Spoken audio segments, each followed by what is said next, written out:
નમસ્કાર પ્રણામ મિત્રો, જય માતાજી, જય શ્રી કૃષ્ણ। આજની વાત સાંભળવા લાયક બનવાની છે, તો છેલ્લે સુધી સાંભળવા નમ્ર વિનંતી છે। તો ચાલો શરૂ કરીએ આજની વાત। સટાક સટાક વિશાલે કામ્યાના ગાલ ઉપર એક પછી એક બે ત્રણ તમાચાઓ જડી દીધા અને ધક્કો મારીને તેણીને હડસેલી। સાલી નીચ બોલીને તે ત્યાંથી ઝડપથી નીકળી ગયો। બેડની ધારે માથું ટેકવીને કામ્યા ડુસકા ભરીને રડતી રહી। આ હવે રોજનું થઈ ગયું હતું। માતા પિતા સહમતિથી થયેલા લગ્ન જીવનમાં થોડો સમય સુધી બધું સારું ચાલ્યું, પરંતુ ઉડાઉ વિશાલે પોતાના પિતાના મૃત્યુ પછી તેને વારસામાં મળેલી બધી જ દોલત શેર સટા અને દારૂ ઢીંચવામાં ઉડાડી મારી। વારસામાં મળેલી દોલતને લીધે તે વધુ બેફામ બન્યો હતો। રોજના દરે મિત્રો સાથે પાર્ટીઓ કરવી, હોટલો રેસ્ટોરન્ટમાં જમવાનું, સટ્ટામાં પૈસા લગાડવા અને ગુમાવવા, આ બધું કામ્યા કમને જેમ તેમ સહન કરી લેતી હતી। પરંતુ વિશાલની એક વાત કામ્યાથી નહોતી સહન થતી। દારૂની જેમ વિશાલ સ્ત્રીઓનો પણ શોખીન હતો। સાત સવારે તે પોતાના મિત્રો સાંજે થાઈલેન્ડ ઉપડી જતો। થાઈલેન્ડ જેને સુંદરીઓનો દેશ કહેવાય છે, ત્યાં વિશાલ લગભગ દર બીજા મહિને મિત્રો સાથે મોજ મજા કરવા ઉપડી જતો અને સહેજે 15 દિવસે પાછો આવતો। અમદાવાદમાં પણ કોલેજ કાળની કેટલીક ચરિત્રહીન છોકરીઓ જોડે તેને આવા આડા સંબંધો હતા જ। એવું નહોતું કામ્યા દેખાવડી કે રૂપાળી નહોતી। લગ્ન પછી આટલા વર્ષે કામ્યા લગભગ કોલેજની એ જ કામ્યા હતી, જેની પાતળી કામણગારી કમર કે ફિગર પાછળ એક સમયે વિશાલ ઘેલો હતો અને કોલેજમાં કામ્યા સાથે સેટિંગ કરાવવા માટે તે પોતાની એક ખાસ દોસ્તને એ વખતે કેટલીય વાર કહી ચૂક્યો હતો। કામ્યાનું રૂપ હજી લગભગ એવું જ જળવાઈ રહ્યું હતું। એ જ કામ્યા સાથે વિશાલના મમ્મી પપ્પાએ સામે ચાલીને લગ્નનું માગું નાખ્યું હતું। વિશાલને ભાવતું ભોજન મળી જતા તે રાજી થઈ ગયો।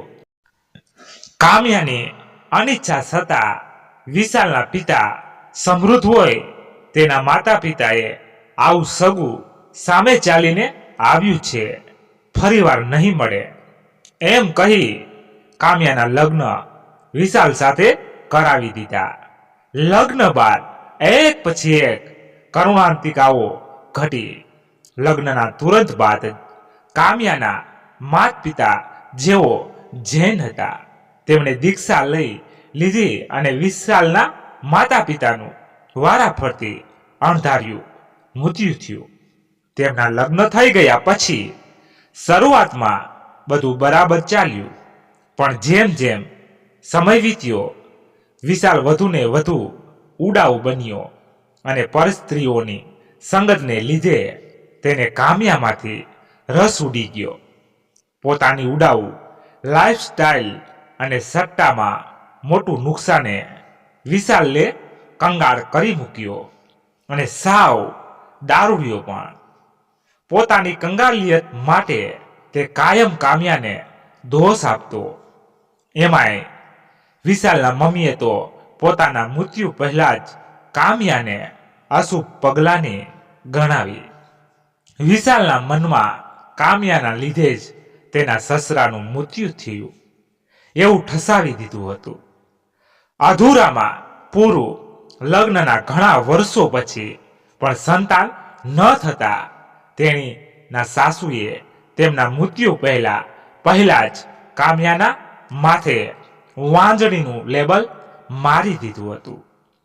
પોતાના રિપોર્ટ્સ નોર્મલ હોવાનું જાણતી કામ્યાએ વિશાલને પોતાના રિપોર્ટ્સ કરાવવાનું કહ્યું હતું, જે સાંભળી વિશાલની મર્દાનગી ઉકળી ઉઠી હતી અને રિપોર્ટ કરાવવાનું તો બાજુ ઉપર રહ્યું. ઉલટાનું વિશાલે કામ્યા સાથે મારઝૂડ ચાલુ કરી. એમાંય જ્યારથી વિશાલને ખબર પડી હતી કે કોલેજ કાળમાં કામ્યાને પણ કોઈ અન્ય માટે ફિલિંગ્સ હતી, ત્યાર પછી તો વિશાલે કામ્યાને ચરિત્રહીન, છીનાળ જેવા અત્યંત હીન શબ્દો કે આરોપો આપી નવાજી હતી અને એ દર વખતે મારઝૂડ કરી એ જ શબ્દો તે કામ્યાને સંભળાવતો. આજે પણ એવી જ મારઝૂડ કરીને તે બહાર ચાલ્યો ગયો હતો.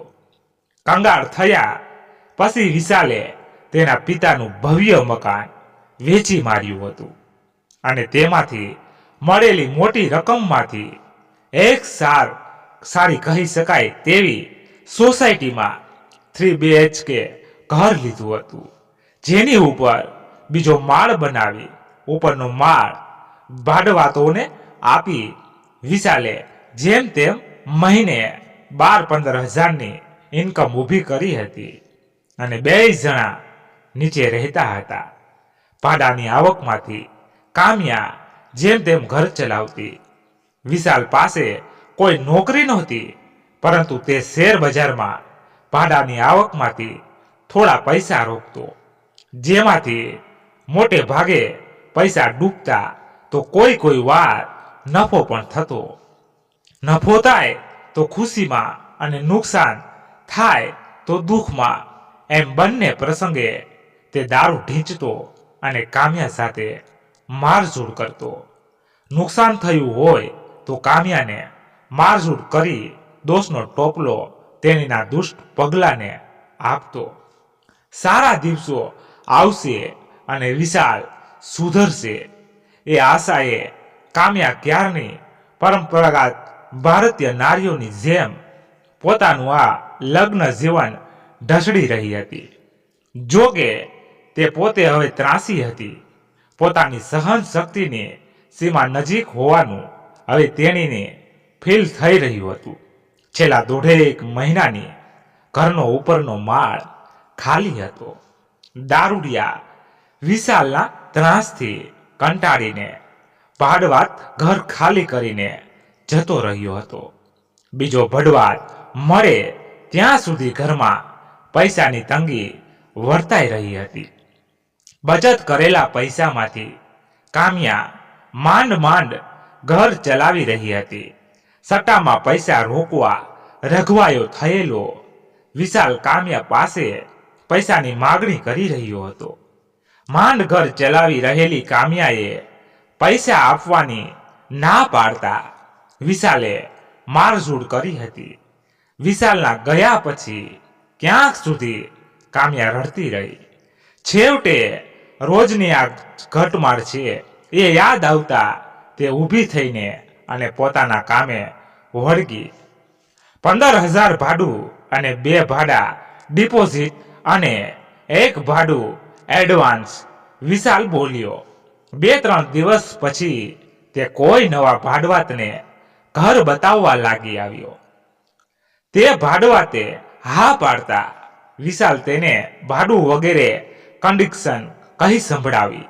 વિશાલે ક્યાં મુજબ ભાડા કરાર વગેરે વિધિ પતાવી એ ભાડવાત પોતાનો સામાન લઈને 2-3 દિવસમાં શિફ્ટ થવાનું કહીને જતો રહ્યો. આ વખતે ભાડે આપતા પહેલા તને કહી દઉં છું, કામ્યા બોલી. મારી ઉપર વહેમાતો નહીં. આ વખતે હું સહન નહીં કરું. અગાઉના ભાડવાતો વખતે વિશાલે કામ્યા ઉપર ભાડવાત પુરુષો સાથે આડા શબ્દોની આરોપ લગાવી તેણે કેટલીય વાર મારઝૂડ કરી હતી. તેણે આ અંગે ભાડવાતો સાથે પણ માથાકૂટ અને ઝઘડા કર્યા હતા. આથી કંટાળીને ભાડવાત ઘર ખાલી કરીને જતો રહ્યો હતો. એ ફેમિલી વાળો છે. વિશાલ તોછડા સ્વરમાં બોલ્યો. અગાઉના પણ હતા. કામ્યા ચીડાયેલા સ્વરમાં બોલી, પણ અગાઉના લંપટ હતા. આ આર્મી વાળું છે. વિશાલ બોલ્યો. આર્મી વાળા મોટે ભાગે સારા જ હોય. એ લોકો લપટ હતા તોય તું મારી જોડે મારઝૂડ કરતો હતો. તુંય એ લોકો જેવી લપટ જ છે ને, મારઝૂડને લાયક જ છે. વિશાલ મોઢું બગાડીને બોલ્યો અને વોર્ડરોબમાં પોતાના ખાનામાંથી પૈસા લઈને નીકળી ગયો. 2-3 દિવસ બાદ એ ભાડવાત ઉપરના માળે શિફ્ટ થઈ ગયો. 2 ભાડા ડિપોઝિટ અને 1 ભાડું એડવાન્સ એમ વિશાલને સામટા 45,000ની રકમ મળી જતા વિશાલ ગેલમાં આવી ગયો અને મિત્રો સાથે પાર્ટી અને સટ્ટાબાજીમાં લાગી ગયો હતો. વિશાલે કહ્યું હતું તેમ તે ભાડવાત ફેમિલી વાળો તો હતો, પરંતુ તેની ફેમિલીમાં માત્ર એક જ સદસ્ય હતો, તેની 10 વર્ષની દીકરી વેદિકા, જે આખો દિવસ ઉપરના માળે દોડ કરતી. એમાંય જ્યારે તેના પપ્પા ઘરે હોય ત્યારે તો ખાસ. થોડા દિવસો પછી તે છોકરી વેદિકા નીચે સોસાયટીની ગલીમાં અન્ય બાળકો સાથે રમવા આવવા લાગી. તે બાળકો સાથે રમતી હતી ત્યારે જ સામેવાળા રમીલા કાકીએ તેને તેનું અને તેના પપ્પાનું નામ પૂછ્યું હતું. કામ્યા એ વખતે પોતાના ઘરના ઓટલા ઉપર કપડાં વાળી રહી હતી અને તેણીએ એ વખતે એ બેયનું નામ ખબર પડી હતી. તેણીએ પોતાના પપ્પાનું નામ અર્થવ કહ્યું હતું. હજી સુધી કામ્યાની વેદિકા કે અર્થવ સાથે કોઈ ઔપચારિક મુલાકાત નહોતી થઈ. જો કે પોતાની બાજુના એક ભાઈ સાથે વાત કરી રહેલા અર્થવને સાંભળી કામ્યાને એટલું તો ખબર પડી હતી કે અર્થવ આર્મીમાં હતો અને તેનું ટ્રાન્સફર થોડા સમય માટે અમદાવાદ કેન્ટોનમેન્ટમાં થયું હતું. સવારે પોતાની નોકરીના જતા સમયે તે વેદિકાને સ્કૂલે મૂકતો જ હતો. તેણીના છૂટવાના સમયે તે વેદિકાને લઈ આવતો અને ત્યારબાદ પોતાની સાથે કેન્ટોનમેન્ટ લઈ જતો. અહીંયાથી કેન્ટોનમેન્ટ બહુ જ દૂર નહોતું. સદાય વેદિકા આખો દિવસ કેન્ટોનમેન્ટમાં કંટાળી જતી. આથી અર્થવે એ સમસ્યાનું કોઈને કોઈક સોલ્યુશન શોધી રહ્યો હતો. અર્થવની વાતો સાંભળી કામ્યાને તેના વિશે અને તેની પત્ની વિશે જાણવાની ઉત્કંઠા થઈ આવી હતી. જો કે વિશાલને ખબર પડે તો મારઝૂડ થાય એ બીકે તેણીએ એ વિશે કશું જાણવાનો પ્રયત્ન નહોતો કર્યો. છતાંય અર્થવની પત્ની કોણ છે, તે ક્યાં છે, તે શું કરે છે, તે કેમ અર્થવની સાથે નથી વગેરે જાણવાની કામ્યાને સતત ઉત્કંઠા થઈ આવી હતી. એમ પણ ઉપરોક્ત પ્રશ્નો હવે સોસાયટીની ગલીમાં અર્થવને ભાડવાત તરીકે ઓળખતી લગભગ બધી સ્ત્રીઓમાં ચર્ચાઈ રહ્યા હતા. કાકા ભીંડા 250 કરી દ્યો. કામ્યાએ શાકભાજી વાળાને કહ્યું. તેમની સોસાયટીની નજીક આવેલી સ્કૂલ પાસે ભરાતા શાક માર્કેટમાં તે રોજે શાકભાજી લેવા આવતી. તે શાકભાજીની લારીમાંથી શાકભાજી ચૂંટી રહી હતી. ત્યાં જ પાછળ સ્કૂલ છૂટવાનો બેલ વાગ્યો. થોડી વારમાં તો કલબલાટ કરતા બાળકોનો શોર સંભળાવા લાગ્યો. વાલીઓ, સ્કૂલ રિક્ષાઓ વાળા વગેરેની ભીડ જામી ગઈ. બાળકોને સ્કૂલે લેવા આવનાર મમ્મીઓની ભીડ શાકભાજીની લારીઓએ પણ રોજની જેમ લાગી ગઈ હતી. સહેજ ટ્રાન્સપરન્ટ સિન્થેટિક સાડી અને સ્લીવલેસ બ્લાઉઝમાં અત્યંત સુંદર લાગી રહેલી કામિયા ઉપર ઘણા પુરુષોની નજર ચોંટી રહી હતી. ઘેરથી ગમે ત્યાં આવવા જવા પસાર થતી લગભગ દરેક સ્ત્રીની જેમ જ ખૂબસૂરત કામિયા પણ અનેક પુરુષોની વાસના ભરી નજરોથી પસાર થતી. એમાંય કામિયા કાયમ દક્ષિણી સ્ટાઇલથી સાડી પહેરતી, જેમાં તેણીને પાતળી કમર સહેજ ખુલ્લી દેખાતી. મોટે ભાગે પુરુષોની નજર કામિયાના ઘાટીલા આખા દેહ ઉપર ફરી વળ્યા પછી તેણીની સુંદર કમર ઉપર આવીને ચોંટી જતી.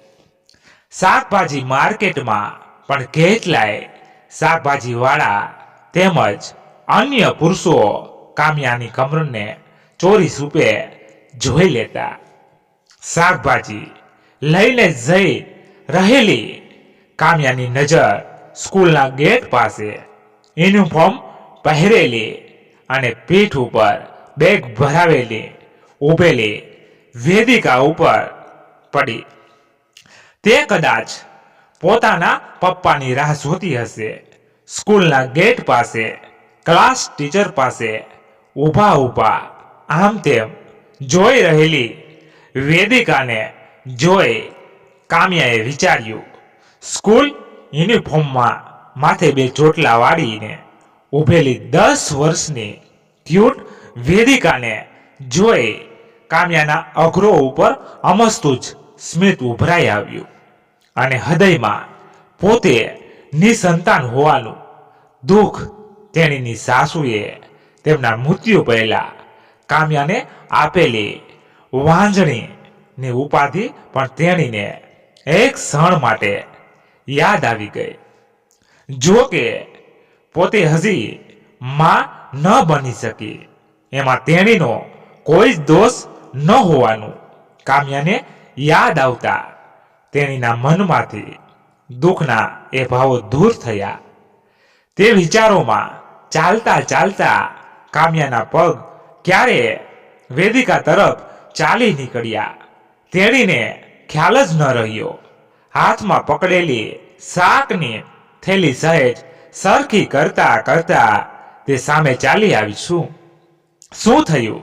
પપ્પા નહીં આવ્યા? ગેટ પાસે કોઈ શિક્ષિકા જોડે ઊભેલી વેદિકાને નજીક જતા કામિયા સહેજ સ્મિત કરીને પૂછ્યું. ચહેરેથી કામિયાને ઓળખતી વેદિકાએ કશું બોલ્યા વગર નકારમાં માથું ધૂણાવી દીધું. કામિયાને તેની ઉપર પરાણે વહાલ ઉપજી આવ્યું. વેદિકા મારા ઘરે જ ઉપરના માળે તેના પપ્પા સાથે ભાડે રહે છે. કામિયાએ વેદિકાને જોડે ઊભેલી શિક્ષિકાને કહ્યું, તમને વાંધો ના હોય તો હું એને લઈ જાઉં? ના, એના પપ્પાની પરમિશન વિના અમે કોઈને આ રીતે કોઈને સ્ટુડન્ટને લઈ નથી જવા દઈ શકીએ. તે શિક્ષિકાએ કહ્યું, એમ પણ એના પપ્પા રોજે આવી જ જતા હોય છે. આજે કદાચ ટ્રાફિક બાફિકમાં ફસાઈ ગયા હશે એટલે લેટ થઈ ગયા. વેદિકા તું તો મને ઓળખે છે ને? સહેજ નીચા નમીને કામિયાએ વેદિકાને પૂછ્યું. કશું બોલ્યા વગર વેદિકાએ હકારમાં માથું ધોણાવ્યું. આવું છે મારી જોડે ઘેર? કામિયાએ કાલા સ્વરમાં પૂછ્યું. વેદિકાએ ફરી કશું જ બોલ્યા વિના નકારમાં માથું ધોણાવ્યું. કામિયાએ વહાલથી તેના ગાલ ખેંચ્યા અને હસતા હસતા તેણીની ટીચર સામે જોયું. કામિયા હવે વેદિકાની ટીચર સાથે વાતો કરવા લાગી. પપ્પા તેઓ વાતો કરી રહ્યા હતા ત્યાં જ વેદિકાએ બૂમ પાડીને કહ્યું. કામિયા અને વેદિકાની ટીચરે જોયું તો સ્કૂલની બિલ્ડિંગથી સહેજ દૂર પોતાનું બાઇક પાર્ક કરીને વેદિકાના પપ્પા અર્થવ ચાલતા ચાલતા તે તરફ આવી રહ્યા હતા. તેઓ આર્મીના કોમ્બેટ સૂટથી અલગ અત્યારે સહેજ મહેંદી કલરના આર્મીના જનરલ ડ્યુટી યુનિફોર્મમાં હતા. આર્મીમાં હોવાને લીધે કસાયેલું છે શરીર, હાલ્ફ સ્લીવ યુનિફોર્મમાં ફૂલેલા દેખાતા બાવડા, લગભગ 101 ફૂટ જેટલી ઊંચાઈ, પહોળા ખંભા ધરાવતી મજબૂત કાયા અને માથે મરૂન બેરેટ કહેવાતી સહેજ ઢળતી કેપ તેમજ બ્લેક ગોગલ્સ પહેરીને આવી રહેલા અર્થવને આજુબાજુના ઘણા પુરુષો અને સ્ત્રીઓ પણ જોઈ રહ્યા. કામ્યા પણ હળવું મલકાઈને જોઈ રહી. આજે પ્રથમવાર કામ્યાએ અર્થવને ધ્યાનથી જોયો હતો. અત્યાર સુધી આવતા જતા કામ્યાએ તેની આસી પાતળી ઝલક જ જોઈ હતી. આર્મી વાળો હોવાને લીધે તે મોટે ભાગે પોતાના કામથી કામ રાખતો. આજુબાજુ રહેતી કોઈ સ્ત્રી તો ઠીક, તેણે સામેથી ક્યારેય આજુબાજુ રહેતા કોઈ અન્ય પુરુષ સાથે પણ સામે ચાલીને વાત નહોતી કરી. શિસ્તબુદ્ધ રીતે ચાલતો અર્થવ તેમની નજીક આવીને ઊભો રહ્યો. કામ્યાએ ઔપચારિક હળવું સ્મિત કર્યું. સોરી, મારે આજે કોન્ટોનમેન્ટમાં શેરમેન હતી એટલે થોડું લેટ થઈ ગયું. કામ્યા સામે પરાણે ઔપચારિક સ્મિત કરીને અર્થવે વેદિકાની ટીચર સામે જોયું. વાંધો નહીં, તે ટીચર બોલી. મેં વેદિકાને પૂછ્યું કે મારી જોડે આવવું છે તો એણે ના પાડી. સ્મિત કરીને કામ્યા બોલી અને વેદિકાના ગાલ ફરીવાર ખેંચ્યા. મેં જ એને ના પાડેલી છે કે મારા સિવાય કોઈની જોડે જવું નહીં. અર્થવ હળવું સ્મિત કરીને બોલ્યો. એમણે કીધું કે તમે એમને ત્યાં રેન્ટ ઉપર રહો છો. ટીચર બોલી. હા, અર્થવે ટૂંકમાં કહ્યું. કામ્યા તરફ જોઈ અર્થવ ફરીવાર ઔપચારિક સ્મિત કર્યું. પપ્પા, મને ભૂખ લાગી છે, ચાલો, વેદિકાએ અર્થવનો હાથ ખેંચીને કહ્યું અને આગળ જવા લાગી. અર્થવે કામ્યા સામે સ્મિત કર્યું અને જવા લાગ્યો. કામ્યા પણ ચાલવા લાગી.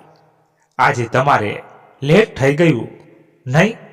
ઝડપથી ચાલતા અર્થવની સાથે થવા સહેજ ઉતાવળા પગલે ચાલતા ચાલતા કામ્યાએ કહ્યું.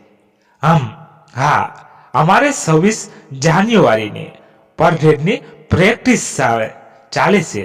હળવું આશ્ચર્ય અનુભવી અર્થવ બોલ્યો. ઓહ, હા, નહીં, તમે આર્મીમાં છો? કામ્યા બોલી.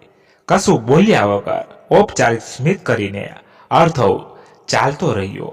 શું બહાને વાત કરવી એ કામ્યાને ન સમજતા તે પણ મૌન તેમની જોડે ચાલતી રહી. ચાલતા ચાલતા તેઓ અર્થવે પાર્ક કરેલા એનફિલ્ડ પાસે આવી ગયા. વેદિકાની મમ્મી એને લેવા નહીં આવતી. શું બોલવું એ ન સૂચતા કામ્યાથી બોલાઈ ગયું. અર્થવને સહેજ આશ્ચર્ય થયું અને તે કામ્યા સાથે પ્રશ્નાર્થ ભરી નજરે જોઈ રહ્યો. તેના ચહેરા ઉપરના હાવભાવ જોઈને કામ્યાને સમજાઈ ગયું કે તેને એ પ્રશ્ન નહોતો ગમ્યો. કામ્યા પણ શોભેલા ચહેરે તેની સામે જોઈ રહી. આઈસ્ક્રીમ વાળો પપ્પા જોવો. ત્યાં વેદિકાએ એક આઈસ્ક્રીમના ઠેલાવાળા પાસે જવા અર્થવનો હાથ ખેંચીને લઈ જવા લાગી. અર્થવ તેની જોડે દોરવાયો.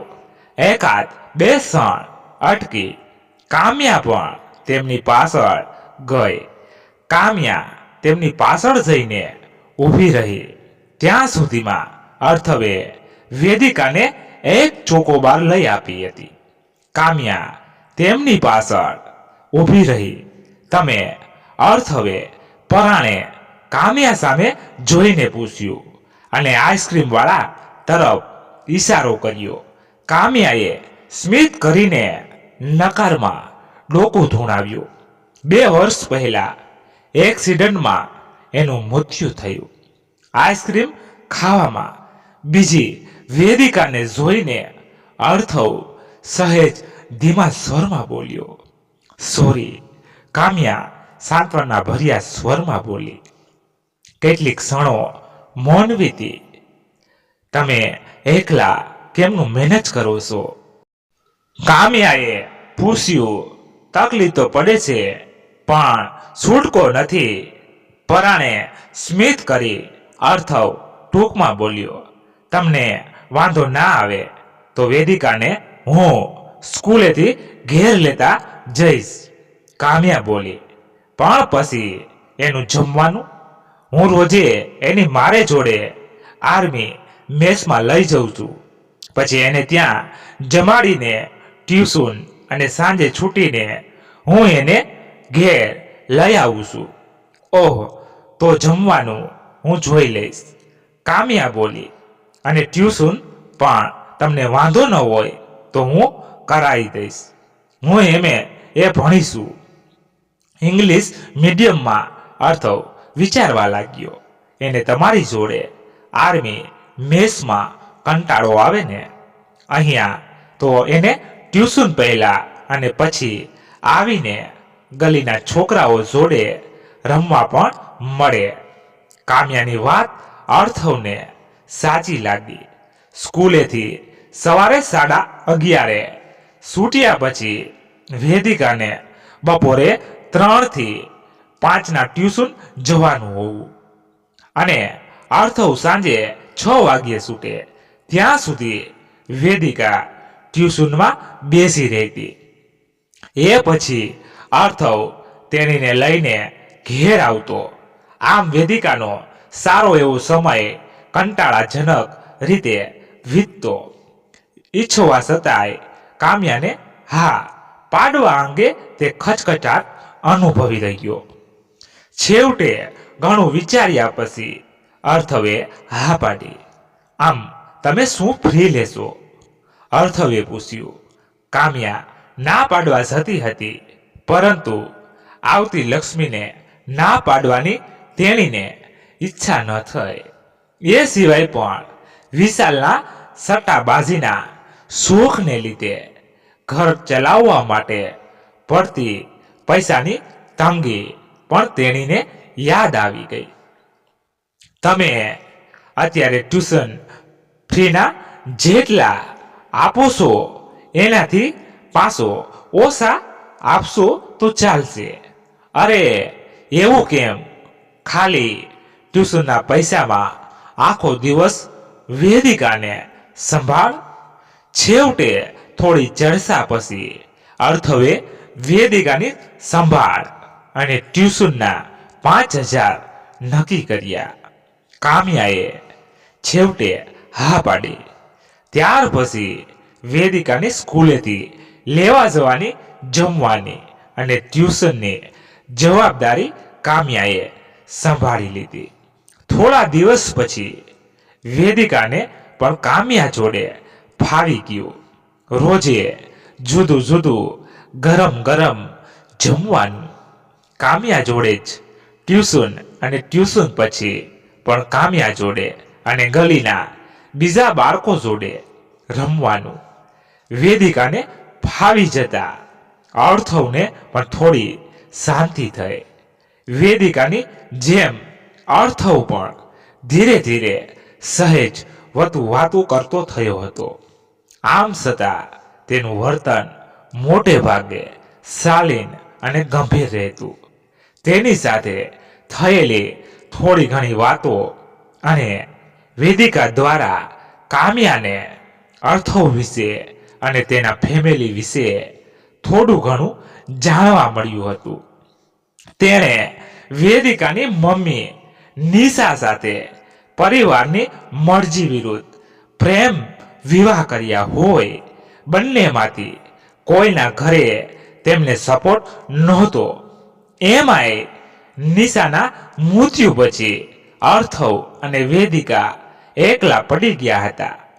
અર્થવના મમ્મી પપ્પા અર્થવને ફરી લગ્ન કરવાની શરતે અપનાવવા તૈયાર હતા, પરંતુ અર્થવને હવે લગ્નમાં કોઈ રસ નહોતો.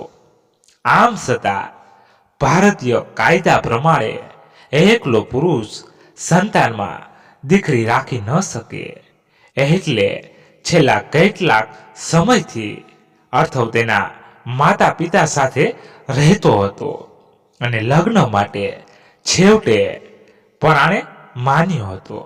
તેના લગ્ન માટે યોગ્ય યુવતી તેના મમ્મી પપ્પા શોધી રહ્યા હતા. એ દરમિયાન તેની ટ્રાન્સફર અહીંયા થઈ. અર્થવ કામ્યા સાથે મોટે ભાગે કામ પૂરતી વાતો કરતો, પરંતુ અનૈતિક સમજો માટે પ્રખ્યાત સોસાયટીના કેટલાક ચાપલા પુરુષો જે ખૂબસૂરત કામ્યાને ઘણીવાર દાણા નાખી ચૂક્યા હતા અને કામ્યાએ કોઈને ભાવ નહોતો આપ્યો. એ લોકોએ વિશાલને કામ્યા અને અર્થવ વચ્ચેની ઔપચારિક વાતો મરચું મીઠું ભંભરાવીને કહી અને વિશાલ અને કામ્યા વચ્ચે આ બાબતે ઝઘડો થયો. કામ્યાએ પૈસાની જરૂરિયાતનો હવાલો આપી વિશાલને માન સમજાવ્યો. મહિને વધારાના 5,000 વધારાની આવક આવશે એ વિચારીને વિશાલે પછી એ બાબતે માથાકૂટ કરવાનું બંધ કરી દીધું. જો કે વિશાલ અર્થવને લઈને કામ્યા ઉપર વહેમાતો રહેતો. ઘણીવાર તે આ બાબતે કામ્યા સાથે મારઝૂડ પણ કરતો. કામ્યાએ જો કે બધું સહન કરી લીધું અને આ વિશે અર્થવ કે વેદિકાને કોઈ જ ખ્યાલ નહોતો આવવા દીધો. પણ કામ્યાને પોતાને નહોતું સમજાતું કે તે શા માટે વેદિકા માટે આ બધું સહન કરી રહી હતી. પછી જો કે કામ્યાને એ તો સમજાઈ ગયું કે તે આ બધું વેદિકા માટે નહીં પરંતુ અર્થો માટે સહન કરી રહી હતી. મારે એક દિવસ માટે જામનગર જવાનું છે. એનસીસી ના કેડેટ્સને ટ્રેનિંગ કેમ્પમાં રાઇફલ શૂટિંગના બેઝિક ટ્રેનિંગ આપવા માટે. અર્થવે કામ્યાને કહ્યું. તેના સ્વરમાં વેદિકાની દેખભાળ માટે ચિંતાના ભાવો કામ્યા પારખી ગઈ. છેલ્લા લગભગ 2 મહિનાથી અર્થવની દીકરી વેદિકાનું ધ્યાન કામ્યા જ રાખી રહી હતી. વેદિકાને સ્કૂલેથી લેવા જવાનું, તેનું જમવાનું, ટ્યુશન વગેરે બધું જ કામ્યા સંભાળતી. વધુમાં વેદિકા સાથે રમવાનું હોય કે પછી વેદિકા સોસાયટીની ગલીના બાળકો સાથે રમતી હોય ત્યારે પણ તે તેનું ધ્યાન રાખતી. વેદિકાને અને કામ્યાને એકબીજા સાથે ફાવી ગયું હોય અર્થવને સારી એવી રાહત થતી હતી. વેદિકાની દેખભાળ વગેરે માટે અર્થવ દર મહિને 5,000 આપતો હોય. કામ્યાને પણ ઘર ચલાવવામાં થોડી રાહત રહેતી. તમે ચિંતા ના કરો, કામ્યા સ્મિત કરીને બોલી. એક જ દિવસની વાત છે ને, હું સંભાળી લઈશ. બંને ઘરના ઓટલે ઊભા રહીને વાત કરી રહ્યા હતા. 2 મહિનામાં આવું માત્ર 3જી વાર જ થયું હતું જ્યારે અર્થવે કામ્યા સાથે ઘરે વાતચીત કરી હોય. અગાઉ 2 જ વખત માત્ર ઘરનું રેન્ટ અને વેદિકાના ટ્યુશન અને દેખભાળ કરવાની ફ્રી આપવા માટે જ અર્થવે ઔપચારિક વાતચીત કામ્યા સાથે કરી હતી. આજુબાજુના પંચાતિયા પુરુષોમાંથી ઘણાની નજર છેલ્લા કેટલાય સમયથી કામ્યા અને અર્થવની વચ્ચે એ કહેવાતી નજદીકિયા ઉપર હતી. ખાટી દ્રાક્ષ કામ્યા વિશે એલફેલ બોલતા રહેતા અને કામ્યાના પતિ વિશાલની કાન બાભેરડી કરતા રહેતા. એ શિયાળાઓની નજરમાં અર્થવ ક્યારનો ખટકી રહ્યો હતો. પરંતુ અર્થવ આર્મી વાળો અને શરીરે રફ એન્ડ ટફ હોય. પાન મસાલા ખાઈ ખાઈને જ્યાં ત્યાં થૂકતા અને ખોખલા થઈ ગયેલા ડફાસિયા દાળ ભાતિયા પુરુષોમાં અર્થવને સીધે સીધો પડકારવાની હિંમત નહોતી થતી. એટલે જ તેઓ વિશાલના કાન ફૂંકતા. એમાંય વિશાલને કાયમ ઉધાર પૈસા આપતો અને તેના ઘરની સામે રહેતો આધેડથી વધુ વયનો અતિ દંભી અને ભગત હોવાનો દેખાડો કરતા બગભગત રમાકાંત ત્રિવેદીની નજર ખૂબસૂરત કામ્યા પર ક્યારની હતી. ગાંજા અને દારૂના શોખીન વિશાલને ઉધારીના દેવાના ડુંગરમાં દબાવી દઈ છેવટે ઉધારીના ચૂકવવાના બદલામાં કામ્યાને ભોગવવા માંગવી. એ ગેમ પ્લાન રમાકાંતે ક્યારનો સેન્ટ કરી રાખ્યો હતો. પોતાનાથી લગભગ 18 વર્ષ મોટા એ વાસના ભૂખ્યા રમાકાંત ત્રિવેદીનો નિયત કામ્યા પર જાણતી જ હતી. કામ્યા ઘરમાં કામ કરતી આઘી પાછી થતી હોય કે પછી ઘરેથી નીકળી શાકભાજી કે બીજું કંઈ લેવા બહાર આવ જાવ કરતી હોય. ગીધની જેમ રમાકાંત ત્રિવેદી તેણીને જોઈ રહેતો. સાડી પહેરેલી કામ્યાના ખૂબસૂરત ઘાટીલા દેહ પર દર વખતે રમાકાંતની ભૂખી લાળ ટપકાવતી નજર ફરી વળતી. આ કારણે જ કામ્યાએ ઘણી વાર વિશાલને એ ડોસા રમાકાંત પાસેથી ઉધારી લેવાની ના પાડી હતી. પણ ઉલટાનું વિશાલે કામ્યા સાથે મારામારી કરી એ બાબતે માથાકૂટ કરવાનું તેણીને બંધ કરાવી દીધું હતું. કંટાળેલી કામ્યાએ છેવટે વિશાલ સાથે એ બાબતે માથાકૂટ કરવાનું પડતું મૂક્યું હતું. તેણીએ સ્વીકારી લીધું હતું કે તેણીની નિયતિ રમાકાંત અને તેના જેવા સોસાયટીના અન્ય ગીધોની નજરોથી ચૂથાવાની જ હતી. જો કે કેટલીક વાર ગુંગળામણ અનુભવતી કામ્યાને મન થઈ આવતું બધું છોડી દઈને ભાગી જવાનું.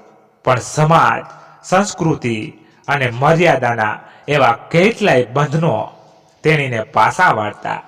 બેસુમાર વેગથી વહેતી નદીના પાણીને સાચવીને બેઠો હોય એવો બંધ કામ્યાએ પોતાના મન અને શરીર આવેગો પર બાંધી રાખ્યો હતો.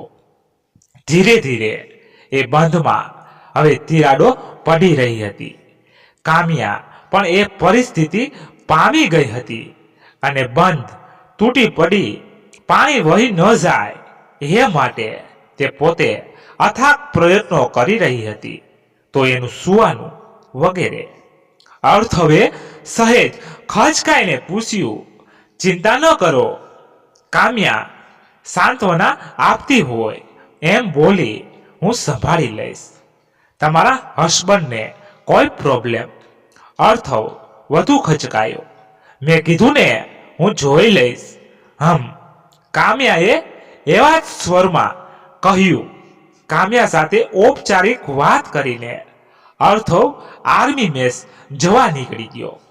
કામ્યા જાણતી હતી કે વિશાલ સાથે આ બાબતે કોઈને કોઈ કકડાટ થવાની જ હતો. જો કે આ વખતે વિશાલને સમજાવવા માટે તેની પાસે પૈસાનું બહાનું હતું જ. પણ કામ્યા જાણતી હતી કે પૈસાનું બહાનું કાઢે વિશાલ કદાચ માથાકૂટ ઓછી કરશે, પણ કરશે તો ખરી જ.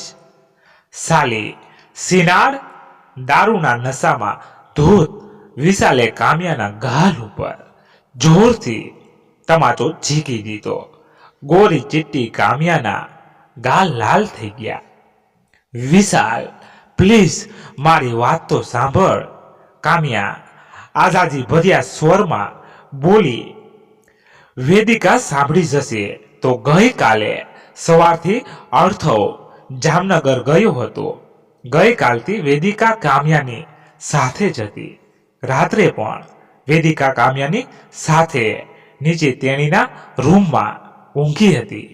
આજનો આખો દિવસ કામ્યાએ વેદિકાને સ્કૂલ લેવા મૂકવામાં અને તેની સંભાળ રાખવામાં વિતાવ્યો હતો. વેદિકાની હાજરીને લીધે ઘરે માત્ર હાજરી પૂરતો આવેલો વિશાલ ગઈકાલે અને આજે આખો દિવસ કશું જ નહોતો બોલ્યો. પરંતુ સાંજે પાનના ગલે રમાકાંત ત્રિવેદીએ કામ્યા અને અર્થવના મામલે વિશાલના કાન ફૂંકતા વિશાલનો પારો ચઢી ગયો. તો શું વિશાલ ઘાટો પાડીને બોલ્યો, આખો દિવસ એ આર્મીવાળાની છોકરીની પાછળ પાછળ ફર્યા કરે છે. એ કઈ તારો ધણી છે? તું ઓલીની માં? અરે બાપા, તું સમજતો કેમ નથી? એ મને મહિને 5,000 આપે છે. રડતા રડતા કામ્યા દલીલ કરતા બોલી. સેના એની પથારી ગરમ કરવાના. વિશાલે ફરીવાર ઘાંટો પાડ્યો. આવું શું બોલે છે તું? કામ્યા ભાંગી પડી. હું કોઈ બીજાની સામું પણ નહીં જોતી.